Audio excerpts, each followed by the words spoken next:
If everybody can hear me, we are going to get started. And while you're finishing up your last moments of conversation, I would love you to take this time to silence your cell phones. I will give you a few moments to do that.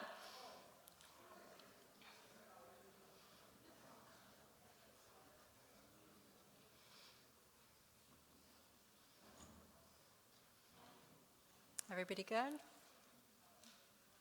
All right. Welcome to our annual Fall Focus event. My name is Amy Zeskin, and I am the president of National Council of Jewish Women Michigan. It's great that you're all here. You know the work that we do, and if you don't, let me just take a quick moment to brag. We are a grassroots organization that does incredible work in the community. We do advocacy work, we do service action projects, and we are just a dynamic group of people, and if you're not already involved, I will tell you to please join us because it's fun every single day, even when it's hard. So I do want to say a huge thank you to Edie Rubin and Sue Rollinger, who are the co-chairs of tonight's event. Very well-deserved applause.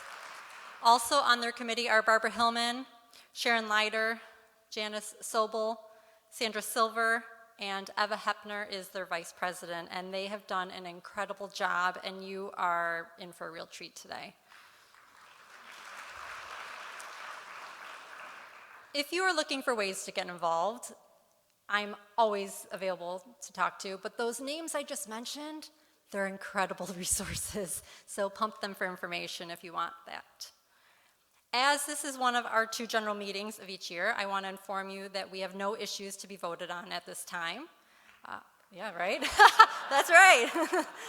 We are 4 months into our fiscal year, and we are doing really well. Our resale shop is celebrating 90 years in business. Yeah, and we have an expansion of our store beginning very soon. Just this fiscal year, we have already completed a handful of very successful projects and programs. They include the Backpack Project, our Games Day, the Back to School Store, our annual Women of Vision benefit luncheon, a lot of voting advocacy work, our weekly Wrapped in Love project, and so much more. So looking ahead, if any of you want to chime in, we have our Lunch with the Author, our annual giving campaign, numerous committees, programs, and volunteer opportunities, and we have a 90th resale celebration in June. I would like to extend a warm welcome to a few people, Lior Zisser-Yogov, Dr. Ora Pescovitz, and Gil Hoffman for joining us tonight. Your presence, participation in tonight's event, and support are greatly appreciated. We are beyond thrilled to have Dani Gillman being honored tonight with the Advocacy Award. Thank you to Dani's family for sharing Dani with us at NCJW because we are very lucky to have her. I now ask Fran Grossman to come up to the bima, and thank you all for being here.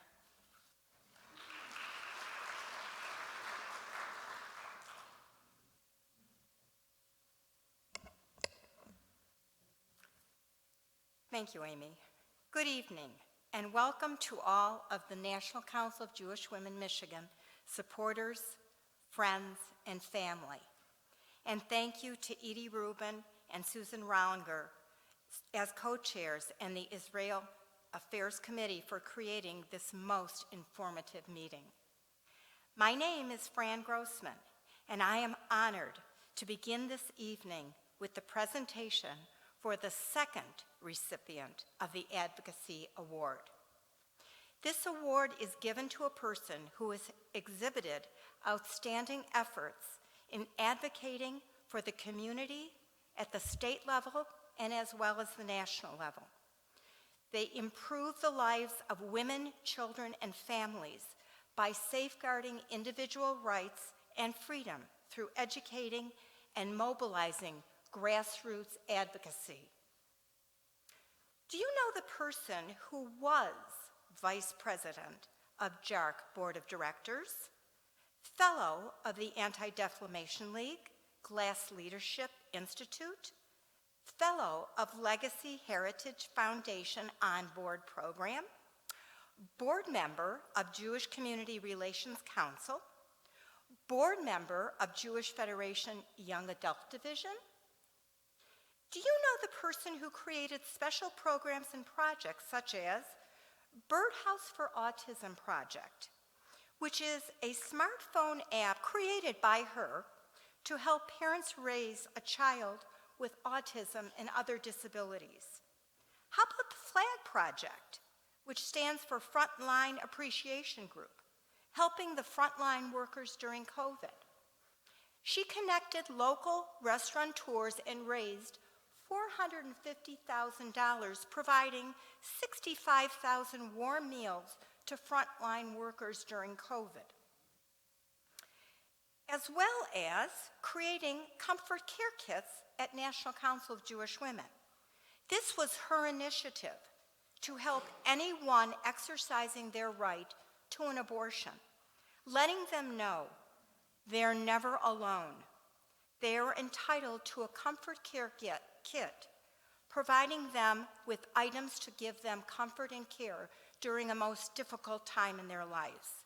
And oh, by the way, these funds were provided through her family's name fund, which she set up. Do you know the person who presently is the board chair of Shir Human Services, delegate to the Michigan Department of Special Education Advisory Committee, the Democratic Precinct delegate to Bloomfield Township, legislative liaison for Corton Elementary PTA? I know, I'm embarrassing you. And on the executive cabinet board of NCJW Michigan. Not to mention her other most important roles as a full-time wife, a mother to two beautiful children, Brody and Julian, and a daughter and sister. The answer to all these projects, programs, and titles belong to one outstanding, very young woman, Dani Gillman. Clearly,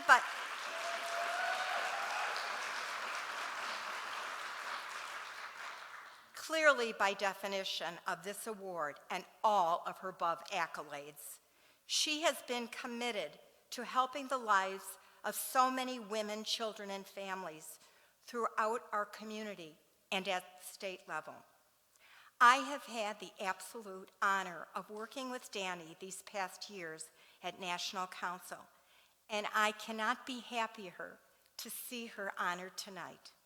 Without further ado, please join me in presenting this award and honoring Dani Gillman. Please come.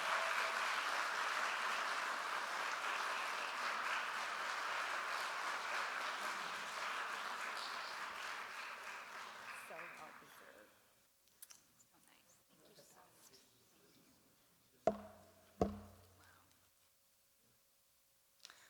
Wow, thank you. That's, I'm quite the overachiever, if you can't tell. Thank you so much. I'm absolutely humbled by this award, especially coming from a group of women who are just incredible advocates. I'm so grateful to be a part of this group. I have often said that as a Libra, which is represented by the scale, I am hardwired to respond to injustice. And I joke, but I've really always been compelled to respond to what I have perceived as injustice. I've always wanted to get in there and make things right. As a teenager, growing up in Los Angeles in the 90s, I became active in an HIV and AIDS peer education program. I saw that a certain group of people were being scapegoated as a result. I was able to understand that educating people and bringing them a better understanding was the best way to make a difference. I took this lesson and have used it in every advocacy effort since. Educating others, meeting them where they are, and encouraging understanding can lead to a more compassionate and just society. I wear a red ribbon tattoo to remind me not only of where this fire in me began, but also that my commitment to doing good is permanent.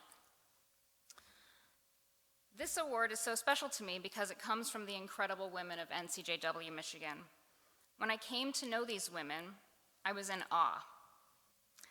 These are strong, determined women willing to get into action in order to help other women, children, and families, people that they don't even know, because it's the right thing to do.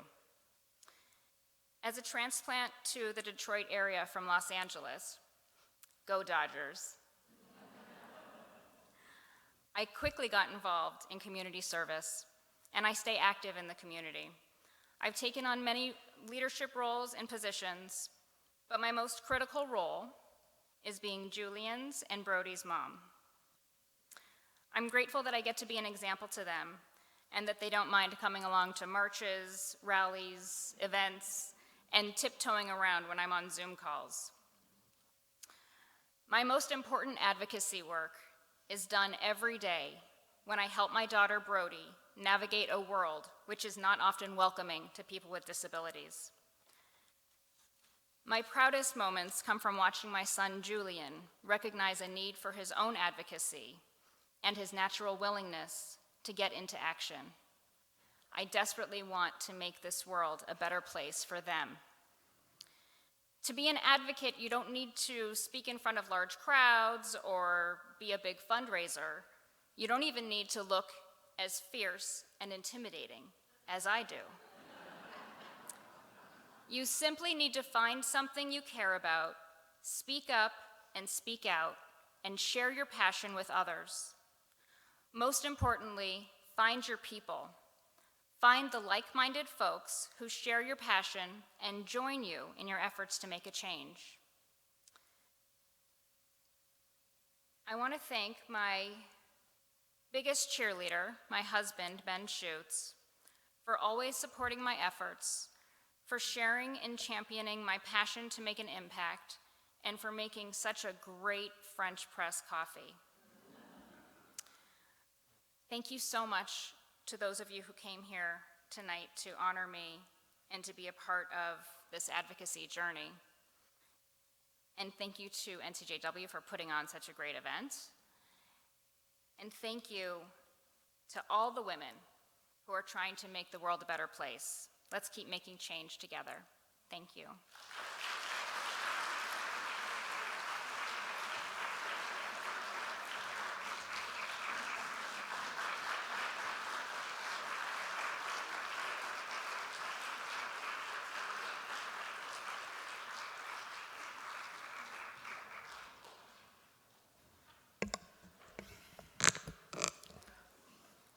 Good evening. I'm Susan Rollinger, and I am co-chair with Edie Rubin of tonight's Fall Focus program on Israel and the media. Congratulations again, Dani, on this well-deserved honor. Before we begin, a little housekeeping. I think all of you received an index card and a pencil. If you have any questions for our speakers, please jot them down and we'll come around and pick them up from you later. We are so pleased to welcome Gil Hoffman, Executive Director of Honest Reporting, as our keynote speaker this evening, and Dr. Ora Pescovitz, President of Oakland University, as our moderator. But first, a word about Honest Reporting. What began as an email of limited circulation, the purpose of which was to, quote, alert recipients of anti-Israel bias, Honest Reporting evolved into the world's premier grassroots media watchdog organization defending Israel against media bias. At its helm is Gil Hoffman, its executive director. Born in Chicago, he is an American journalist and political correspondent who previously served for 24 years as the chief political correspondent for the Jerusalem Post. He is also the former spokesperson of the IDF. And he is also the first speaker to have lectured about Israel in all 50 states. A graduate of Northwestern University's Medill School of Journalism in Chicago, he was named in 2022 as one of the top 100 people who positively influences Jewish life, among others, presidents, prime ministers, and Jewish leaders. Beyond her career as a renowned pediatric endocrinologist, Dr. Ora Pescovitz is now president of Oakland University. She has published more than 190 books and papers. She, too, is a graduate of Northwestern University, but of its Feinberg School of Medicine. And she was among the first of the university presidents to speak out and condemn the October 7 Hamas attack on Israel. As OU president, please, that is well deserved. As OU president, she is an advocate of free speech as distinguished from unlawful harassment, and in her own words, urges, quote, moral clarity and education by speaking out when unjust, immoral, and evil acts occur that impact our lives, society, and the world. We thank you both for being here tonight, taking part in our program. And now, please help me welcome Gil Hoffman to our podium.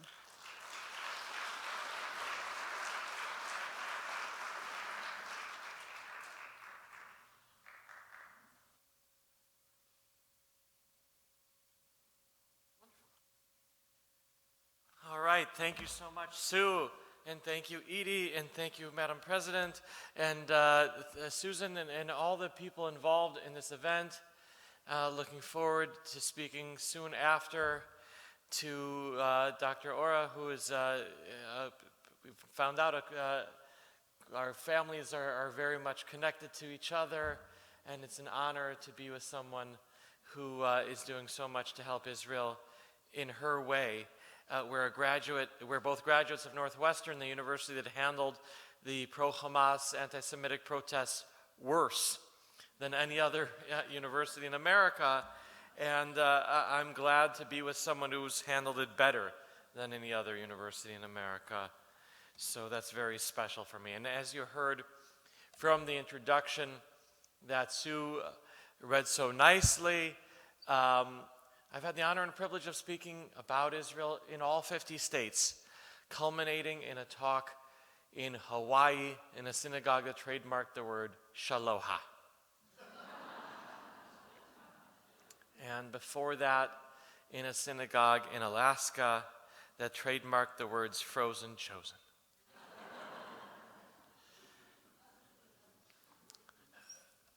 And I was here for another event in this synagogue about a year ago, right after October 7th. Some of you might have been here. But it was a very, very intense time. You know, and since then, it's only gotten more and more challenging in some ways. While militarily, there have been successes, and it's gotten in some ways easier the longer it's gone on. On the media battlefield, it's only gotten harder. Every single day since October 7th, the world more and more forgets what happened on October 7th. And I know the ladies in this room, you're not going to let it happen because you care so deeply about what's going on in Israel. And as an Israeli, I want to thank you from the bottom of my heart. It's my job tonight to get you up to date on what's happening and perhaps to give you a little bit of hope because we've all dealt with enough depressing headlines over the past 13 months.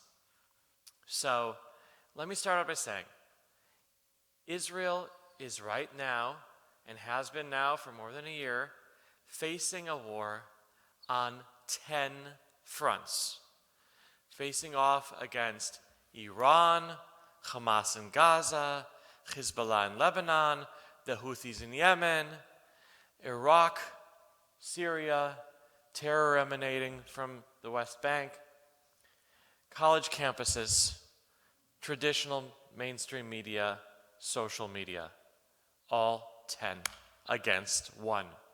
And you know what? We can take them. We can handle it. And I'm here to tell you we are having success in all 10, little by little.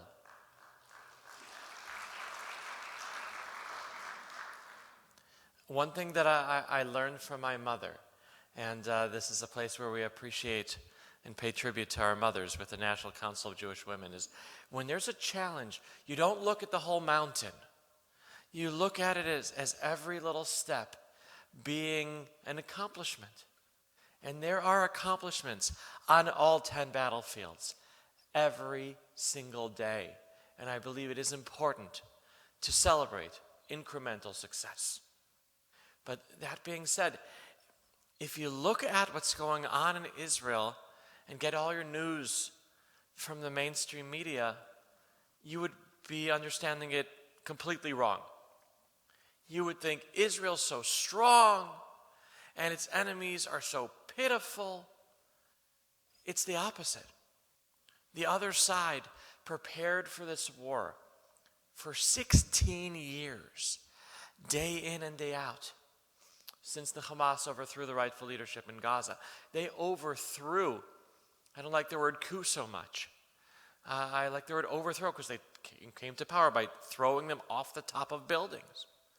And since then have been building up Gaza as the ultimate fortress of terror ever created on this earth. And Gaza and Lebanon very similarly. So while the world's money was flowing into Gaza, ostensibly in order to help the Palestinian people, it went underground instead to harm our people. And that's what we got into. So while they prepared day in and day out for this war for 16 years, Israel prepared for this war for not even a single second. We weren't ready at all in any way.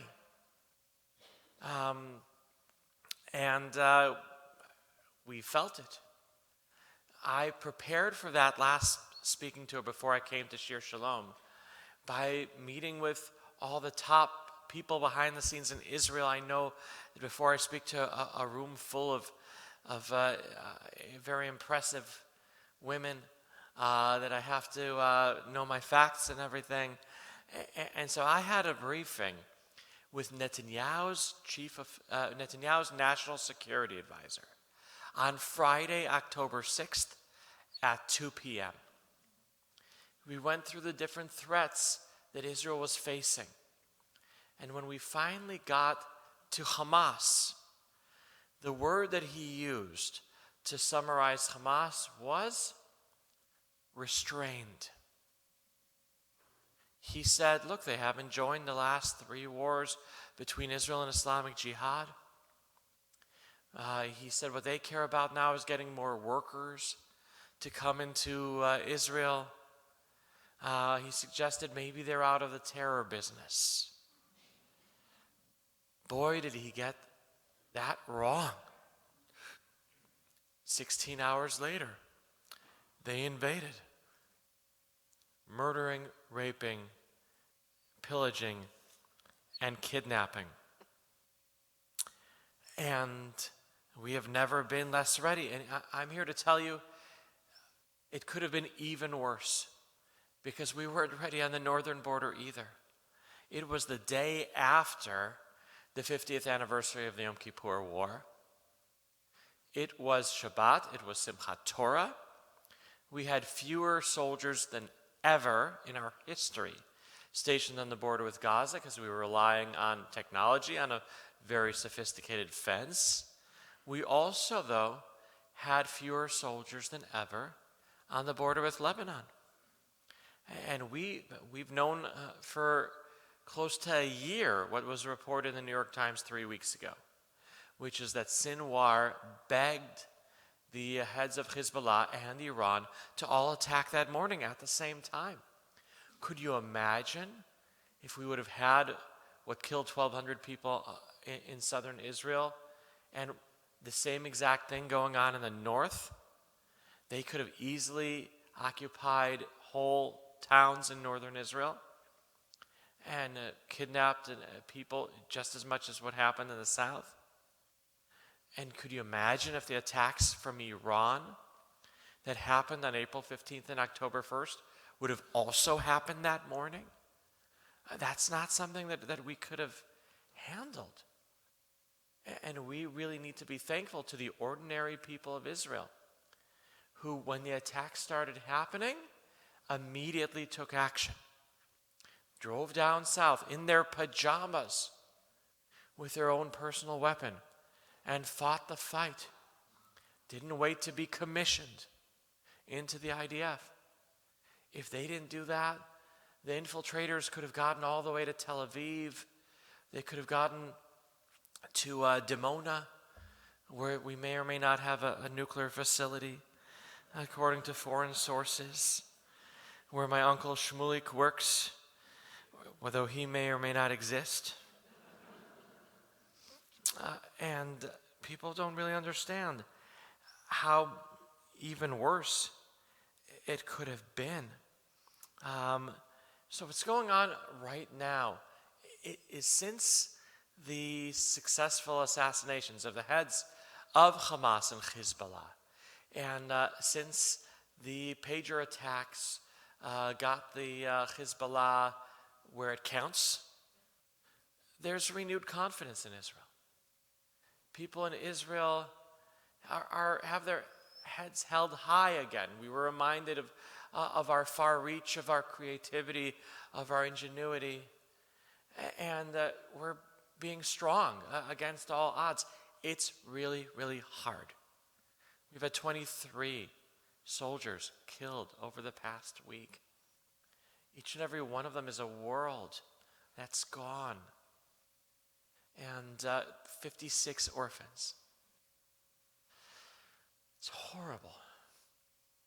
But we also showed that we're not afraid to even hit the heads of the octopus, not just the tentacles, to go and attack in Iran and show the long arm of Israel hitting the missile batteries, hitting the air defense systems, warning them that we can now easily come back even easier than before now that the defense systems are down.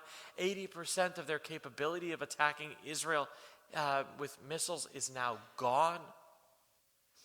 It's not going to be able to be restored for a couple years, except if the Russians want to, give them, but they need those missiles for Ukraine, right?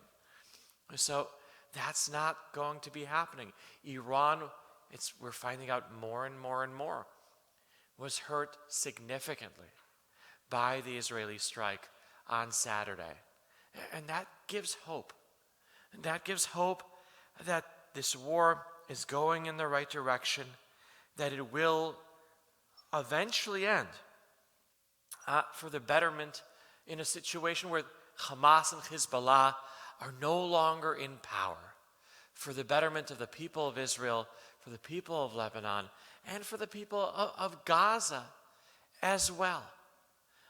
I've been to Gaza 4 times. My first trip to Gaza happened back when I was 18 years old. I went on a program between high school and college for a year in Israel, and one of the perks of the program was that they took us for a weekend to the Palm Beach Hotel. I know when you think of Gaza, you don't really think of white sandy beaches, but they're there. And there's a lot of potential to Gaza, just was never realized. My second trip to Gaza was as a journalist. I followed around the Israeli politicians wherever they went, and they went to visit Yasser Arafat, the Palestinian leader. And I remember it like it was yesterday for a couple of reasons. First of all, they made us leave our cell phones in the entrance to Arafat's palace because Israel had used cell phones as remote controls to kill terrorists. And now we do it with pagers too. And on the way out, I forgot to take back my phone. And an Israeli general and a Palestinian general who hadn't met in months met that day to get back my phone. I tell this story to young people, and they're shocked. How can you leave your phone? In Israel, there are actual public service announcements on the radio that say, don't leave your baby in the car. Put your phone next to your baby so you won't forget your baby. The other reason why I remember it like it was yesterday was because halfway through the meeting with the Palestinian leader, the journalists were kicked out of the room so he could meet alone with the politicians. And the New York Times lady didn't leave. She was kind of short, so she pretended to be the daughter of one of the members of Knesset. And as I'm leaving, I look back and I see Arafat giving her a big kiss on the forehead. And I remember thinking, I would rather die than get kissed by that man. And I lost a little respect for the New York Times already then. My third time in Gaza was as a soldier.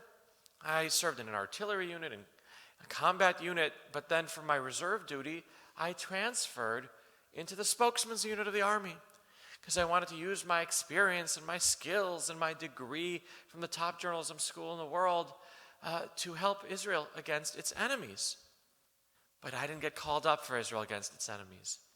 I got called up for the Hitnatkut, the withdrawal from Gaza. And my job was to take around VIP journalists to show them who, what, when, and where, never why. And that's for politicians. And so I took around a journalist from the New York Times together with a journalist from Fox. Don't worry, they got along. They were even married and still are.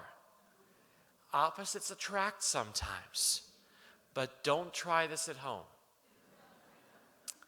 And I remember how they talked about how Gaza could become the Singapore of the Mediterranean. And it still could have until October 7th at 6:25 a.m. And then right after Israel withdrew from Gaza, I came here to this synagogue on a speaking tour. When I came back last year, Rabbi Moskowitz was here. He's got a funny sense of humor. He greeted me at the door with the words, "Gil Hoffman, the last time you were in my synagogue, you said Gaza would become the Singapore of the Mediterranean. Boy, did you get it wrong." And I said, "Don't shoot the messenger." But it's a pity rabbis have such good memories. It's a problem.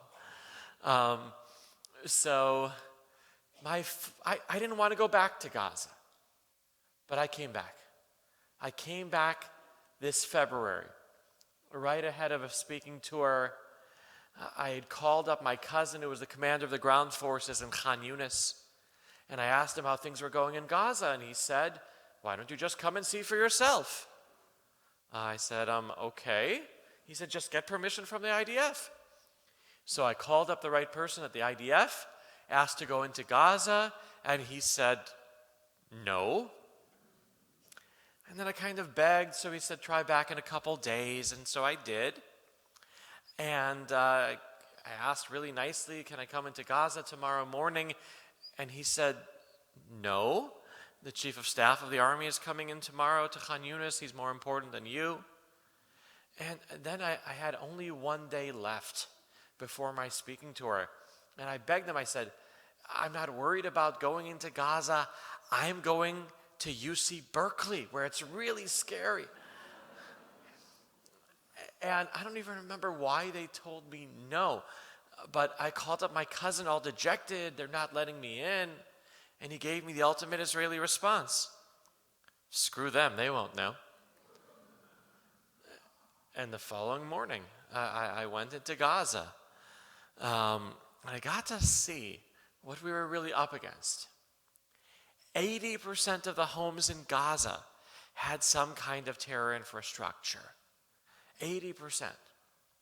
100% of the schools, hospitals, playgrounds, and cemeteries. That's what we were up against. In southern Lebanon, it's 100% of the homes too. And I'm really glad I got to see it for it myself. But understand, it takes time to remove all that. You know, sometimes it might take an hour to put up a sukkah, but it takes a month to take it down, right? Well, we are going through Gaza and southern Lebanon right now and removing their ability to attack us again. I'm sorry that it has taken 382 days so far. But we needed it. And we still need a little more. We need the world to be patient. I wish this could have been a 4-day war, like other wars in Gaza have been, where the world media put pressure on the world leaders who put pressure on Israel to end the war prematurely before they accomplished anything.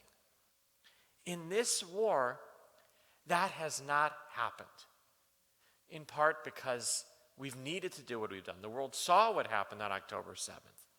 The world knows that we have to defeat terror or it'll get stronger in their countries. The world saw how we went from being super divided in Israel to Yachad Ninatzeach, to be united the way we've been.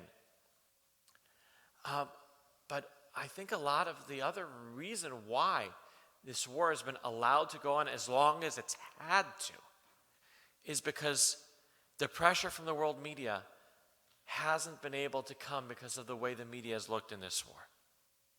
And because of the way the media has been fought against in this war rather successfully. I'll start with the IDF, okay? The IDF used to not get it. I'll take you back in history. When an Israel speaker says they'll take you back in history, they usually mean 3,000 years. I'm going to go back all the way to May of 2021. There was a war in Gaza, and Israel destroyed a tower that was known as the Associated Press Tower, and they gave an hour for everybody to leave. It looked terrible. It was filmed from every possible angle. We got really, really bad press. And the IDF didn't even bother telling the world, by the way, there was the cyber tower of Hamas. It was jamming Iron Dome, and taking it down saved countless lives, because they didn't care about what the world was saying. They only told the world why we did it 2 weeks later, when the war was over and nobody was paying any attention. Fast forward to this war. Remember how 10 days after it began, the world started saying that we had bombed on purpose a hospital in Gaza, killing exactly 500 people, and they knew within minutes that 312 of them were women and another 130 of them were children, even though there had been a building that came down not much before that in Florida called Surfside, where they didn't know how many people were dead for a month. But the world bought these numbers from Hamas as if they were gospel from Jesus. Well, this time the army did care. The chief of staff of the army and the commander of the Air Force did not sleep that night until they proved beyond a reasonable doubt to the world that we did not do it. They found Iron Dome radar that proved that it came from a rocket that fizzled from the cemetery next to the hospital, landing in the parking lot, killing about 20 people, which is a tragedy, but certainly not 500. They couldn't email the radar down, so they drove it in order to CNN headquarters to make sure that they would provide the proof, so the world wouldn't be able to say that about us. Of course, the reports were very damaging. The phrase that I spoke in New Orleans that day, was you can't get the toothpaste back into the tube. But I think as bad as Israel looked, the world media looked worse. And it's been that way since then, in part because of the people, ordinary people in America, who are fighting for Israel on that media battlefield, which is the key to winning on the military battlefield. Let's see what we have in this room. How many of you have posted something pro-Israel on social media since October 7th of last year? Wow, almost all of you. Julian, Brody? You're not on TikTok or something? Thank you. Thank you for all you've done. Let's see what else we have here. How many of you are on Facebook? Almost all of you. How many of you are on Instagram? Only maybe half. How many of you are on X, formerly known as Twitter, or used to be? You're ashamed. That's okay. How many of you are on Telegram? Just me and Hamas? How many of you are on Snapchat? So two people want to see what their kids are doing. I get that. Okay. And how many of you are on TikTok? TikTok is important. TikTok is a very important fight for Israel. The cantor of the synagogue is usually on TikTok. And how many of you are on LinkedIn? Yeah, LinkedIn counts. It's where the Jews have a majority. It's a safe space. And how many of you are on none of them? Wow. How do you see your grandchildren? Or in person? That's nice. You're blessed. But how do you spy on them to know who they're dating? Okay. So soon. All right. So I appreciate what all the digital warriors in the room have been doing to help Israel.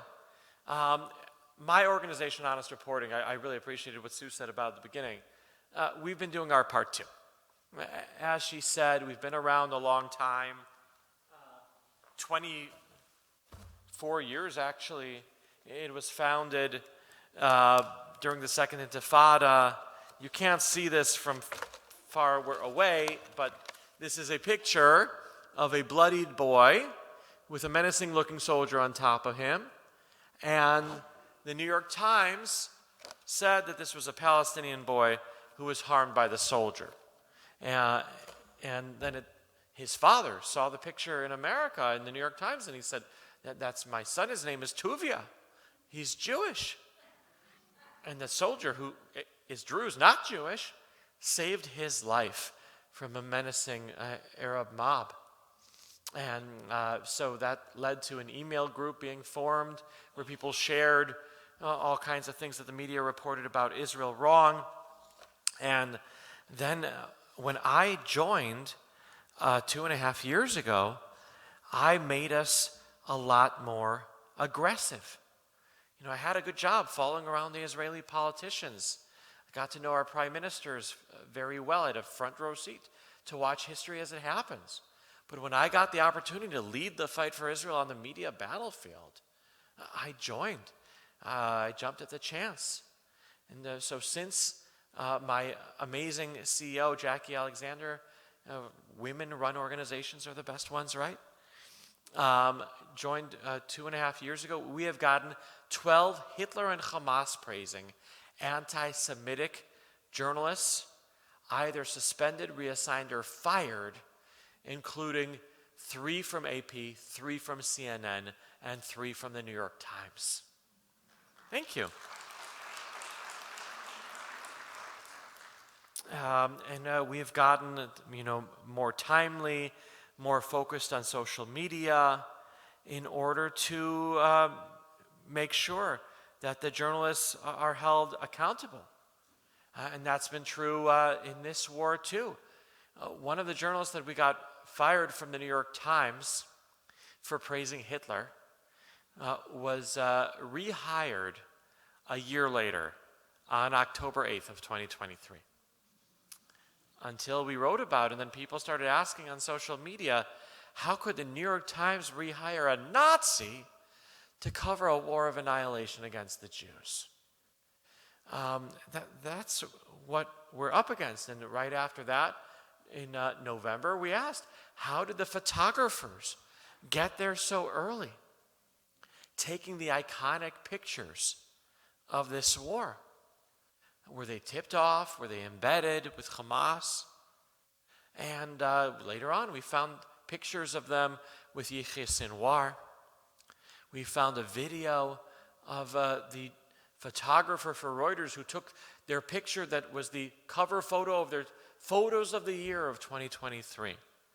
He posted an Instagram live video on the afternoon of October 7th, telling the people of Gaza, you got to come in. I've been here all day in a settlement called Sderot.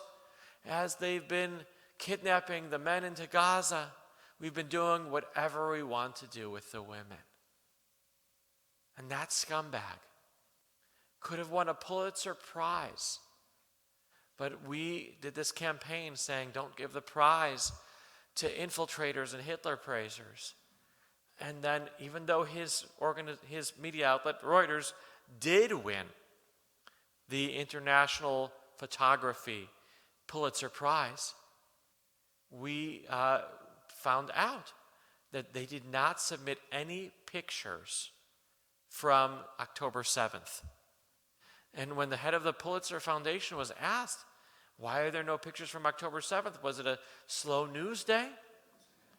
She said that the Reuters people decided not to because there's this pesky media watchdog that asked about both ethical and physical boundaries that were crossed that day. Yeah, thank you. No, but social media, though, is what matters, too, because that's where the young people are getting their news nowadays. I'll start a sentence in a way that I never thought I would before. When we were young and we wanted a basic fact, where did we look?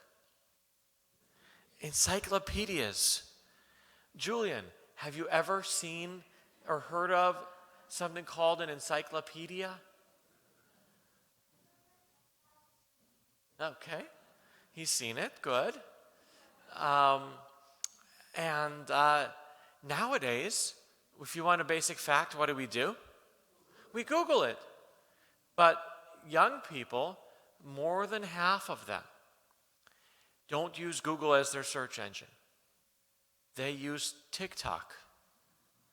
And if you TikTok, and that is a verb, if you TikTok, what is Zionism?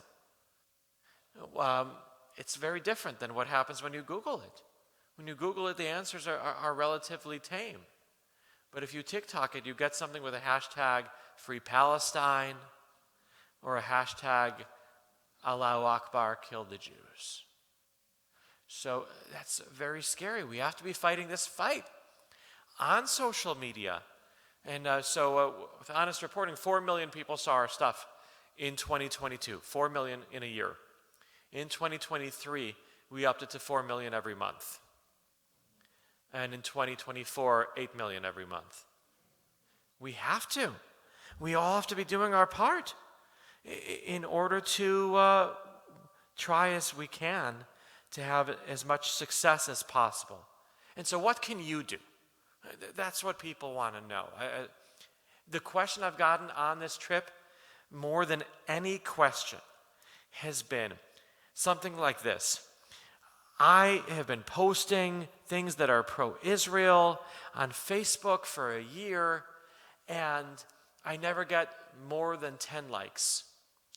And then I post a picture of my grandson looking cute in a Halloween costume, and I get 1,000. So I'm here to tell you, just as many people saw what you posted about Israel as that kangaroo costume. And you are having an impact, and what you're doing every day matters. Please keep on doing it. If you haven't listened to anything I've said here tonight, if you can tune in for only a minute, my advice to you, she's listening, my advice to you is the most important thing you can do to help Israel is to be a mensch, to be a good person. Because if you are, then you'll be trusted as a source of information by your friends and your likers and your friends of your friends and your likers of your likers and your followers of your followers. And then you'll make an impact. If you're not on social media, you read articles online, talk back to them. There are places, underneath the article where you can write things and correct them. I know it seems like this really uphill battle and whatever. There's a lot more of them than there are of us. We're David fighting Goliaths. But you never know when you're going to have what I call an Esther moment, where you're in the right place at the right time and making an impact. And Esther is the model for us, National Council of Jewish Women. Yeah, Esther, women saved the Jewish people dozens of times in history, not just one. And we have to really appreciate that. So we have to learn from her. Now, if you don't happen to have 100,000 followers on Twitter or 75,000 on Instagram, then send them to me if you see something wrong. And we'll get it changed behind the scenes or shame them on social media as best as we can. How many of you have canceled a subscription to a media outlet for being too anti-Israel? So, only a few of you. It's interesting. In New Jersey, 100% of the people raise their hands because they see how many of you have done that 3 times? So they all raise their I think it's wrong. With all due respect to the people who raise their hands. I want you to read as much as you can, being the most pro-Israel media consumers in Michigan. And then when you see things that are wrong, I want you to let me know so we can get it fixed, so we can do what we can to make things better. Because, we could just be resting on our laurels and scream at CNN all day, even though we know it can't hear us. We could have done that. But we decided, no, we want to impact the future for the better. We want the young people. We want to reach out to the people on Instagram and on TikTok because they're the leaders of tomorrow. And we want to help them get the truth. We want that to help Israel be better and America be better. So I want to thank everyone for doing their part and for being the role models that you are. Dani, it's amazing. You inspired me with what you said before and with what you've been doing. You're a role model as a father of daughters. You're a role model for them. So thank you. Thank you for sharing your evening with little old me. And I wish you all nothing but success in the future.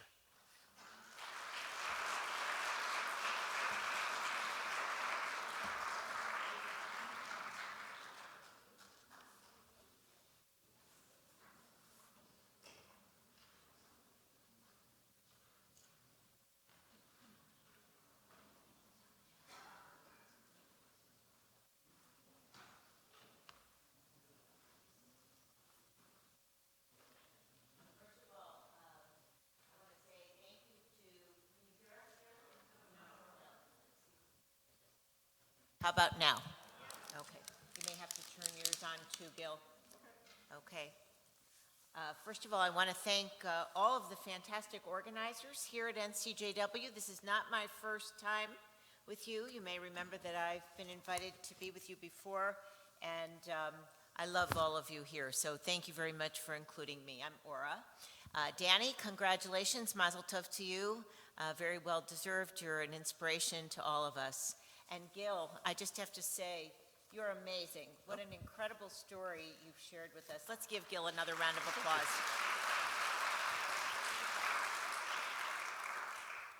And it's really an honor to have Gil actually as a graduate of my alma mater too. If you heard, I graduated from Northwestern's medical school, although my daughter is also a graduate of Medill.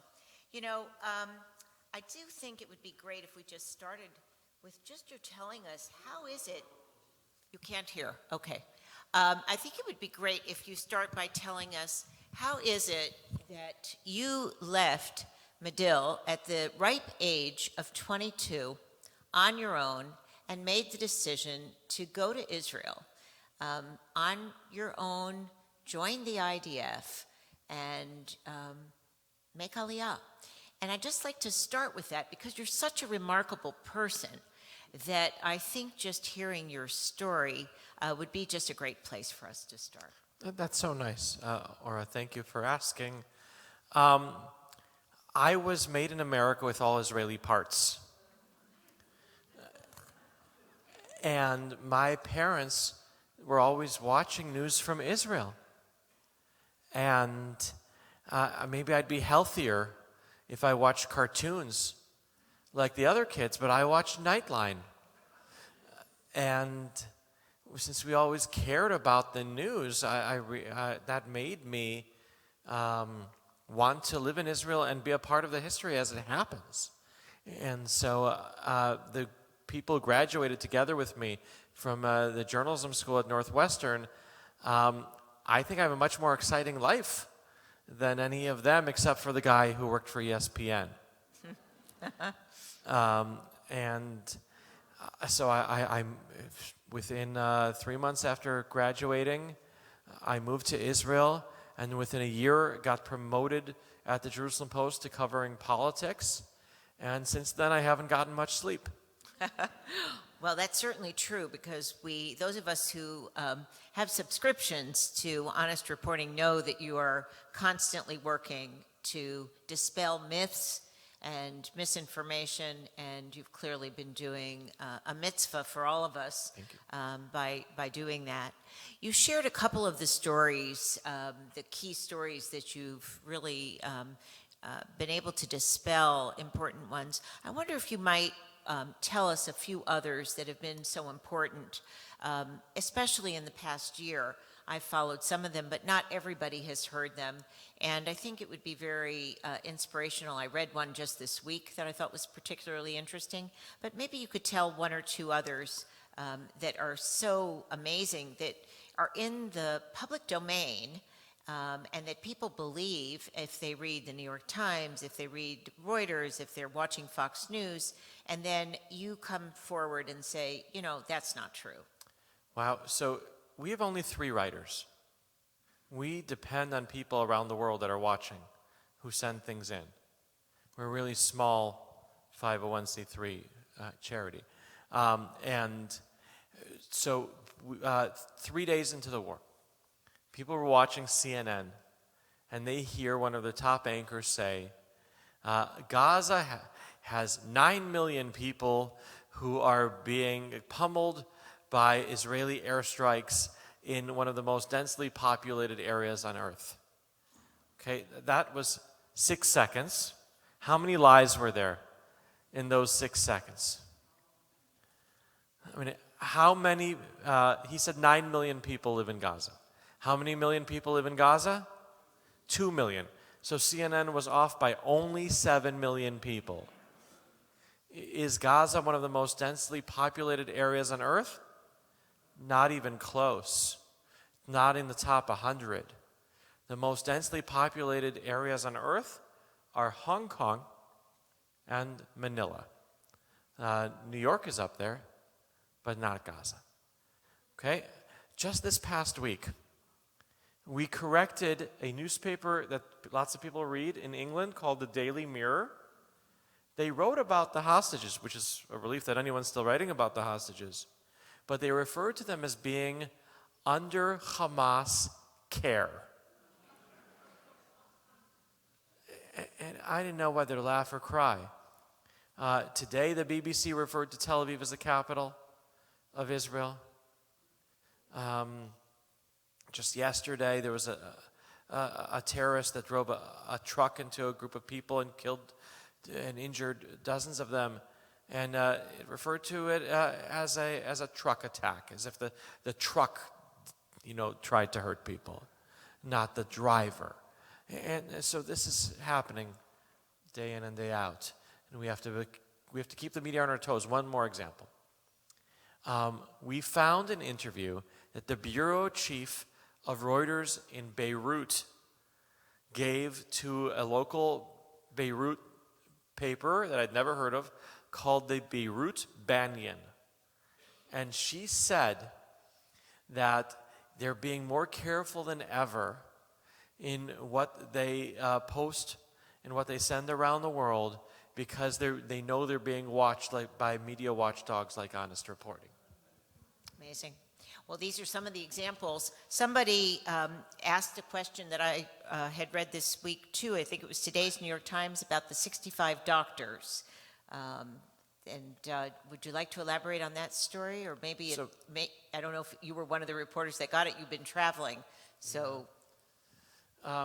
So the New York Times reported as if there were 65 doctors in Gaza that had been saying all kinds of things that about what Israel did, and it turned out the experts were wrong. The people were not real doctors, and they were people who supported terror and everything. They got duped into a story that was easily disproven. Yeah. Okay, people want to know, a lot of people have asked a question, and I'm going to try to consolidate some of your questions since some of you have asked various versions of this. Your thoughts about the hostages? It's personal because, we all know people, but Hirsch Goldberg Pullen and his father John sat in back of me in synagogue for many years. And John's mother, the amazing Leah Pullen, who is involved in the National Council of Jewish Women, and she taught together with my father for many years. So did her mother, by the way. So our families have been close for decades.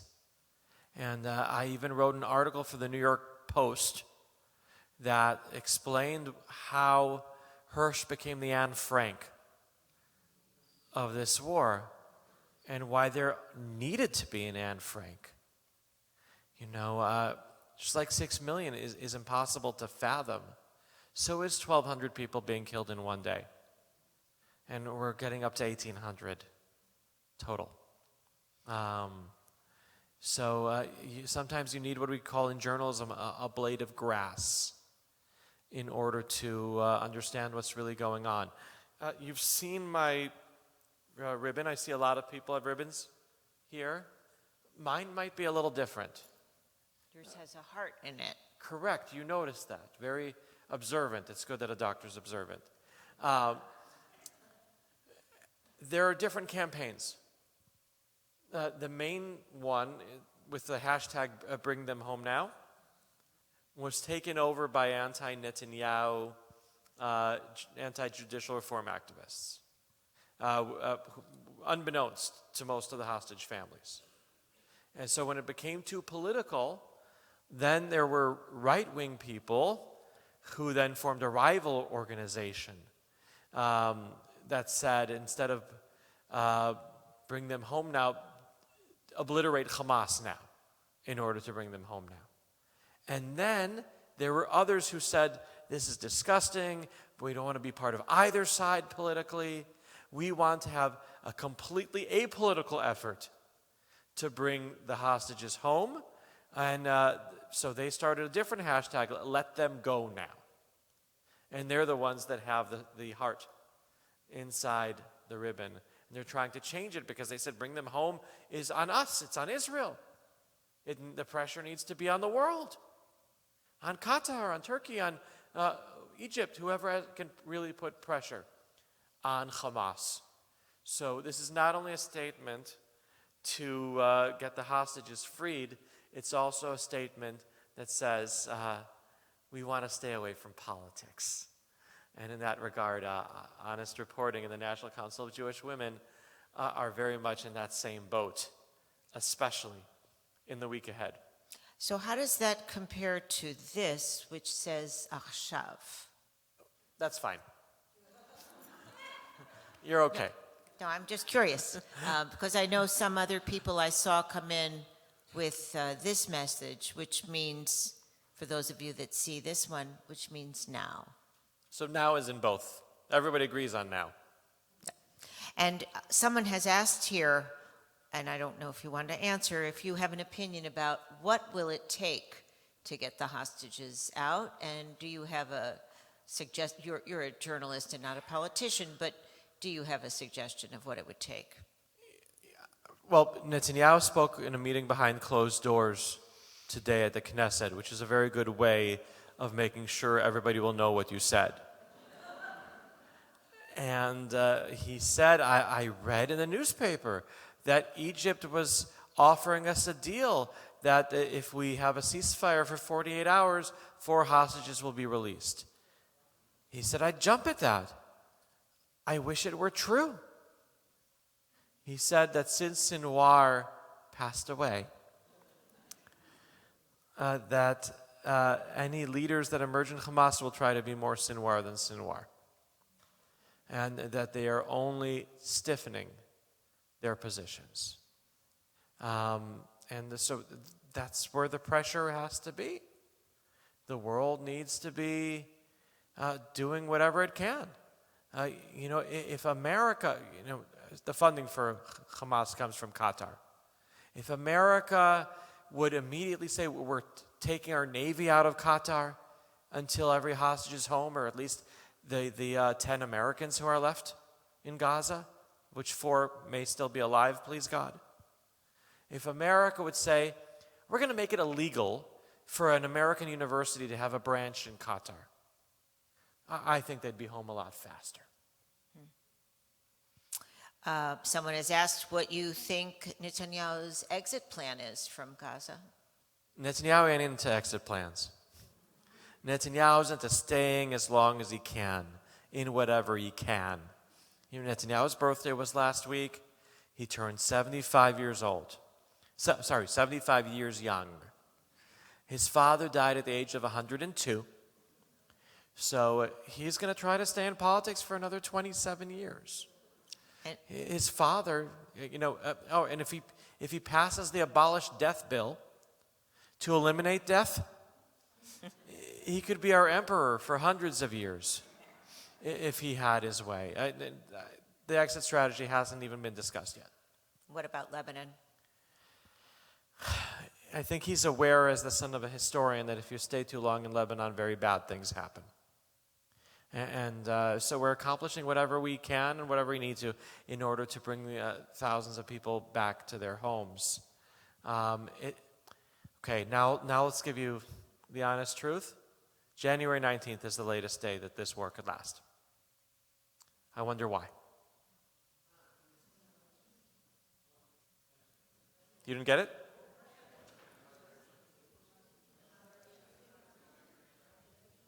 The inauguration. Doesn't matter who wins. It has to end by then. Both have said that it needs to end now. They're both wrong. But one of them is going to be the President of the United States sometime. And we have to end it by then. I think this is an interesting question. Somebody said, I stopped watching John Oliver because of his attitude. How do you cancel that? Do you think you cost John Oliver any money by stopping to watch him? I mean, you can't listen to him when he makes fun of other things that don't have to deal with the Jews? I mean, I watched John Oliver on the treadmill.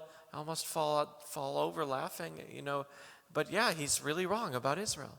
And every time he's really wrong about Israel, we write an article in Honest Reporting and send it out to the world, and we make sure he sees it. We make sure his Jewish agent gets it and shows it to him. Because maybe he'll learn. We haven't given up on him. Many people in this room have children and grandchildren who are struggling with having views that are different than theirs. They're wondering about what some people call tikkun olam Jews, and their children are struggling with the humanitarian crisis in Gaza and not knowing how to speak to them about our values of justice and mercy, Jewish values. How do we speak to them about that? You finally asked the hardest question that I've gotten on this tour. So first of all, sign them up for the emails of Honest Reporting. Go to honestreporting.com and put in their name and their email address without asking their permission. And at least then they'll get some information that they might click on by mistake and learn. But now to answer more seriously. There's no greater humanitarian cause and no more humanitarian people than the people of Israel. And we need them to know that because it fits directly with what they believe in. We want to help the people of Gaza who've been under Islamic fundamentalist rule now for 17 years. We want to help the people of Lebanon who've been taken over by terrorists, who've taken over their homes and put rocket launchers in them. Don't the people of Gaza and the people of Lebanon deserve better? I tried to explain this when I went to the encampment at DePaul University. I told them, I came to you straight from Gaza, which is true. I really did. And I have a message for you from the people of Gaza. They want Hamas gone in order to have their lives be better. I've looked at your demands from your encampment. You're asking for DePaul University to stop buying computers with an Intel chip inside because it was made in Haifa by Jews and Arabs together? The people of Gaza couldn't care less. They want Hamas out of their lives. I don't think they liked me in that encampment. They stopped giving me knafe. But we are the ultimate humanists. We are the ones who are improving the lives of the downtrodden. And we are the ultimate liberal cause. We are the ultimate environmentalists. We are the ultimate gay rights activists. And we are the ultimate women's rights activists. And of course, we had a female head of state, before almost any country in the world. And we can be very proud of that. Another person asks, so along those lines, we keep hearing that Israel is preventing aid from getting to the people in Gaza. How do you help us understand and show people around the world, and especially these young people who say that we are committing a genocide, we're starving the people of Gaza? Can you help dispel that? And can't you do more to show us, to show our children that that is not the case? Or you've asked a math question. And I'm saying it's a math question because you need to look at the real stats, which Israel puts out every single day. Those of you, three people in the room, who raised their hand before when I asked if you were on Twitter, you can follow on Twitter COGAT, which is the Coordinator of Government Activities in the Territories. It's at COGAT Online. Every day they say, we have facilitated 300 trucks coming into Israel from this entrance, into Gaza, from this entrance, and another 100 trucks from that entrance. And they also reveal how many trucks have remained unloaded on the Gazan side of the border, waiting for the UN to distribute it, or the Hamas to steal it. And that's what's been happening. We've let in we passed 1 million tons of aid a couple months ago. And there's always tons and tons that are waiting on the other side of the border because the United Nations is so ineffective in helping the people of Gaza. They're very good at helping them learn how to hate people, but they're not very good at making sure they get fed. One person asked here, how do we get our young people to read more? But when I heard your answer, when you were speaking, you said, our young people are not going to start reading papers. They have a different way to learn, to get information. They're going to use social media, TikTok, Instagram. So it's not likely that they're going to go back and start reading newspapers and watching Fox or CNN. Is that right? You're exactly right. I mean, my answer, how did I get my daughter to read? Frog and Toad. Frog and Toad finally got my daughter to read. And now she won't put books down, so that was my way. But no, the answer we learn at the Seder, the ultimate Jewish educational experience. And what does it say in the Seder? Chanoch hanar al pi darko. Teach your children where they are, according to their path. Yeah. And so if your children happen to be looking at their phones all day, as some children do, well then make sure that they can get their pro-Israel content on their phones and their iPads and their whatevers, their watch now. You have to provide the information where they're going to find it.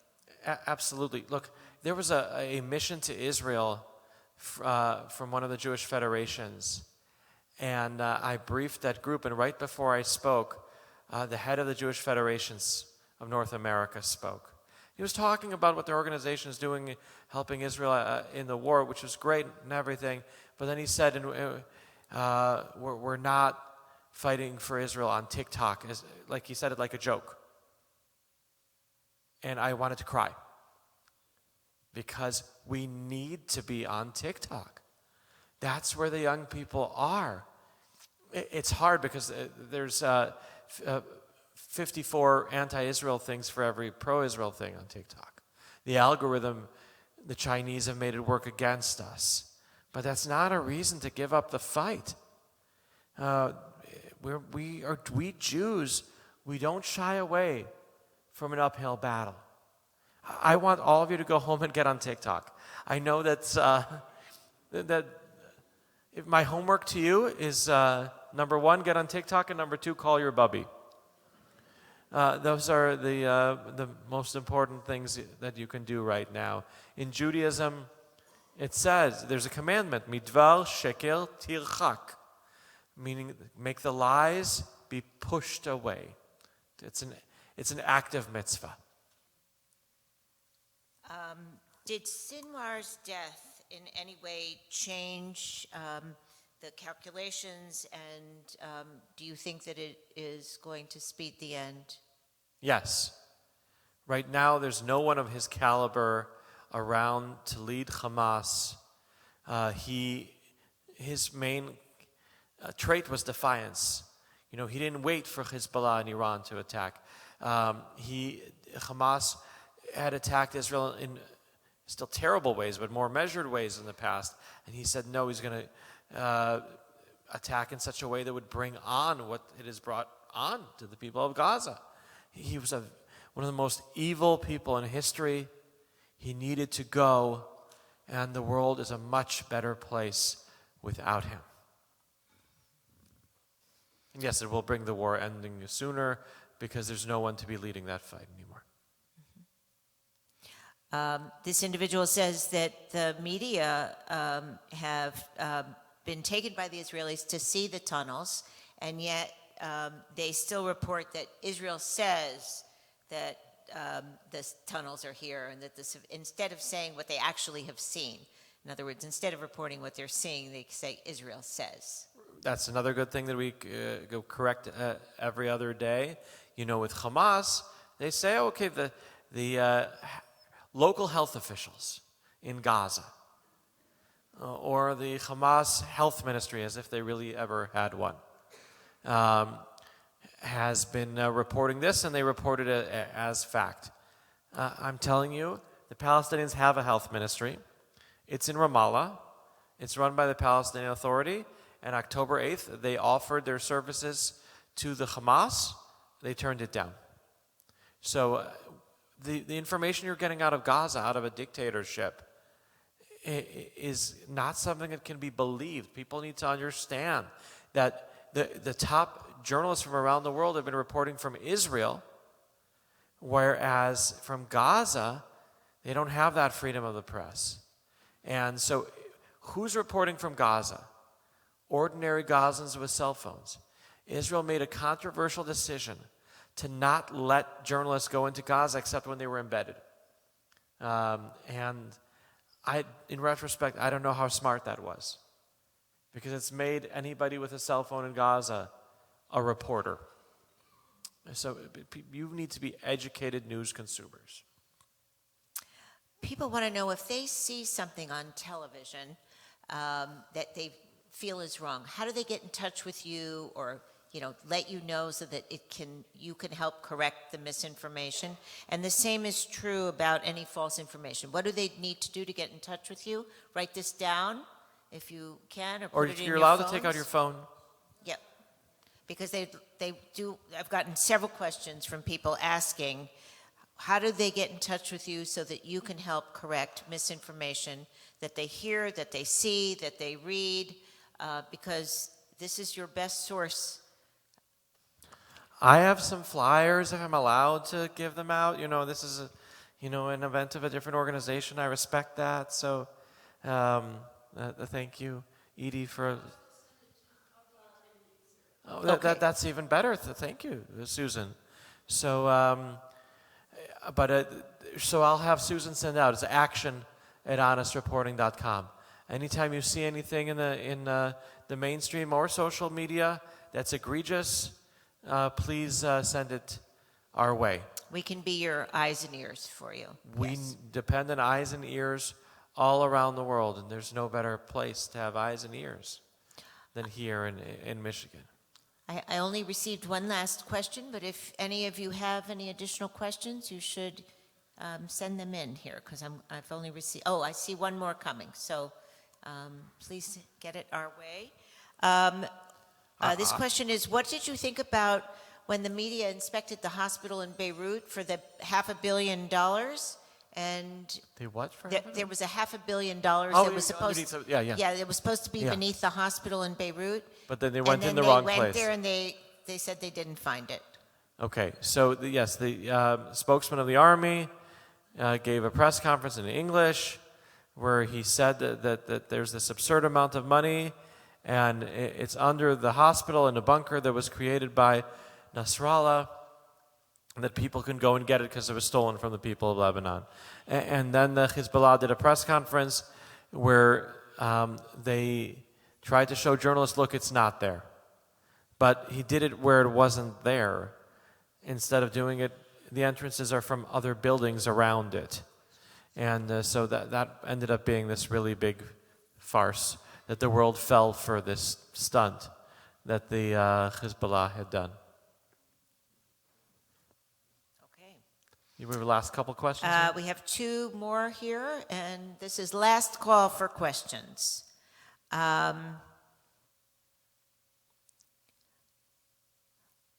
actually don't understand this question. What did you think of Slingshot? I don't know what Is that an alcoholic brand of something? I don't understand the question. So if you asked it, could you stand up and ask it? Yes.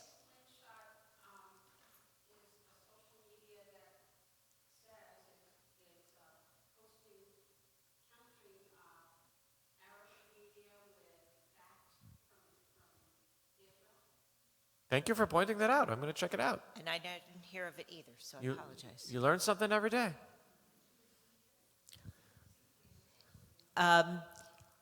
So it's go ahead, say it again. Slingshot.com. It counteracts Arabic media. But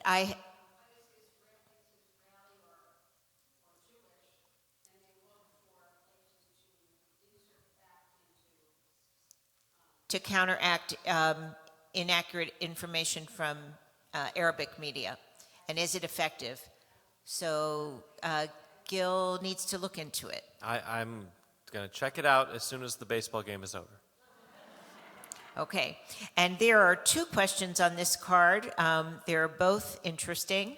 What do you think about the New York Times in general? I'll let you answer that one first, and then I'll ask you the last question, which I actually asked you already, but I'm going to ask you again. Sure. Okay. Look, the New York Times is a biblical prophecy come true. The prophet Bilam said that the Jews would be an Am Levadad Yishkon, that we would be a nation that dwells alone, that's isolated. But the second part of it is that we would be a people that don't care what people say about us. So that part they got wrong. We are under a microscope more than any other people in the world. especially by the newspaper of record of America. You'd think that we were the 7th bureau of New York after the 5 in Boca, because they cover what we do so much. They've got 10 reporters in Israel right now. I think that's more than they have in Staten Island. And so we know that we need to be more careful because we're being scrutinized so much, because we're under that microscope. And so they have some journalists who are better than others. There's a man named Ronen Bergman, who's Israeli and has wonderful ties in the security establishment in Israel, who's broken a lot of the scoops of this war. And everything he says, he writes. I encourage people to read it. And then there's a woman named Raja Abudrahim, who was an anti-Israel activist in college, and now she's covering the Palestinians. And what she writes is atrocious. And they get things wrong in the New York Times on Israel every single day, which calls into question what they're reporting about other things too. I don't know if this is the last question, but people always ask me, is there any American media outlet you can trust? No, but you can answer that. The answer is, I've thought it's no for not long before I was at Honest Reporting. Because what they do, the foreign media, they send somebody to Israel for 3 years to be a correspondent. And by the time they know Hebrew or Arabic, they send them off to Moscow or to Washington or to Beijing because they say they want them to report with fresh eyes. I never got that. I think nowadays, with the global world, you shouldn't have to rely on any American media outlet for your news about Israel. You should rely on the people who live in Israel, who've been building up connections to get the stories for 20 years. They're the ones who you should trust for your news about Israel.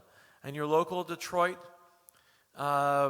newspapers and TV stations and radio stations, that's where you should get your sports and your weather and your traffic and hope that it's right. Everyone should read Ronen Bergman's book, if you haven't, Fight and Kill First, because that actually would explain, a lot of what's happening now. I can't wait for him to write about the pagers. I think that will be his next book, if I predict that right. Sure. Okay, so my last question is a little bit, take some editorial license on this question that was asked here. What is your prediction and what is your hope for the coming American election? First of all, I want to praise you for not bringing that up the entire time. I was very impressed. So I certainly have no prediction, and I'm not going to give a political opinion to say what I'd hope for or who I'd hope for. But since this is National Council of Jewish Women... Wait. I'm not going to. Don't worry. I'm not going anywhere near there. No. It was a question that was asked. So Wait. He knows not to... Since this is... I'm a 501c3 too. Since this is a National Council of Jewish Women event, I want to say something wise that I learned from my mother. She said that throughout the history of the Jewish people, good things come out of bad things. And she's right. From the Holocaust came the state of Israel. It's a hope. From slavery came freedom. From COVID came Zoom that you don't have to go to work anymore. Or to temple. And so this election that's been so disgusting, no matter who wins, I hope and I pray that it ends up being good for Israel and for America. Thank you. Amen. Amen. Thank you, everyone. You never go wrong when you quote your mother. Wait. Yeah. I think we should give this wonderful speaker a round of applause. He was spectacular.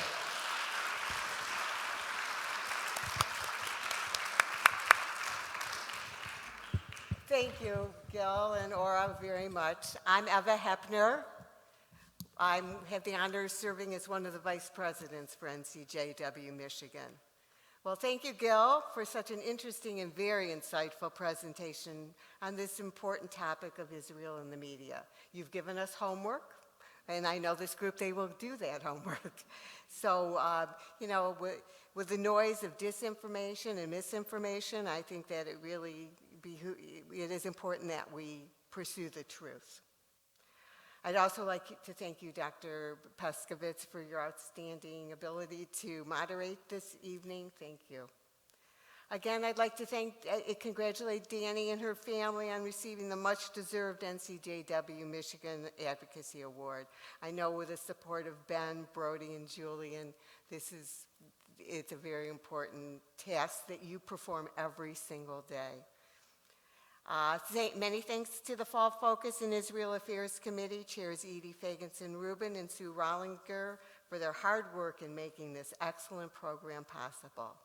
And thank you to Susan Gertner, our outstanding Executive Director, the wonderful support staff at NCJW Michigan, and the Awards Committee. And my hosts. What? And my hosts. And yes, and thank you to Rosie and Mark Schlussel for hosting Gil overnight tonight. Saving you $500. With the Dunkin' Donuts from Oak Park in hand. And lastly, a special thanks to Shir Shalom for providing this beautiful setting. And especially thank you all for coming tonight and participating in this very important event. Good night. Will you be in time for the game? Bill, what time does the game start? Okay, the game's already started. Gotta go. What do you think this is, Michigan football? You both did a great job.